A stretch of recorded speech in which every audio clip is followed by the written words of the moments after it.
আপনাদের সকলকে নমস্কার জানাই। আজ আপনাদের যে বিষয় বলবো, কন্যা লগ্ন আর কন্যা রাশি। কন্যা লগ্ন, কন্যা রাশি।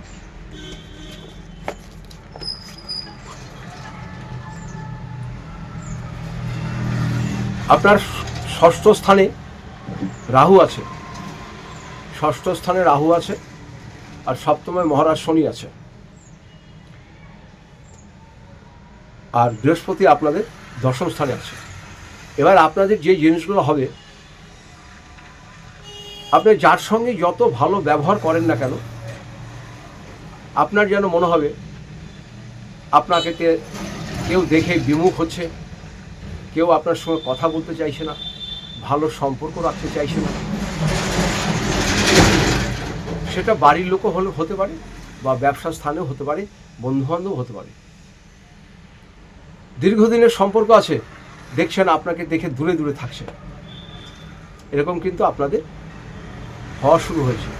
এটা আপনাদের মোটামুটি মার্চ মাস পর্যন্ত চলবে। মার্চ মাসের পরে আপনাদের সময়টা পরিবর্তন হয়ে যাবে। মার্চ মাস পর্যন্ত আপনাদের মনে খুব দুঃখ হবে যে এর সঙ্গে আমি এত ভালো ব্যবহার করছি, আমার সঙ্গে ভালো সম্পর্ক রাখছে না, দূরে দূরে থাকছে। সে বাড়িতেও হতে পারে, অফিসেও হতে পারে, নিজের কর্মস্থানেও হতে পারে। এটা কিন্তু আপনাদের হবে। আর আপনাদের হঠাৎ এই মার্চের পরে হাতে হঠাৎ করে বেশ কিছু অর্থ চলে আসবে। কন্যা লগ্ন, কন্যা রাশি যারা আছে, হঠাৎ করে আপনাদের হাতে বেশ কিছু অর্থ চলে আসবে। আপনারা যদি সম্ভব হয় মা ত্রিপুরা সুন্দরীর নাম করবেন। ত্রিপুরা সুন্দরী হচ্ছে বুধের দেবতা। আর যদি সম্ভব হয় আপনারা হাতে একটি বৃদ্ধ তারকের মূল ধারণ করুন। বৃদ্ধ তারকের মূল ধারণ করুন, হাতে একটি বৃদ্ধ তারকের মূল ধারণ করুন। আর তার সাথে একটি মূল নেবেন, সেটা হচ্ছে রামবাসক। বুধ আর শুক্রের মূল ধারণ করুন, আপনাদের ভাগ্য পরিবর্তন হবে। হট করে আপনারা অর্থ পেয়ে যাবেন।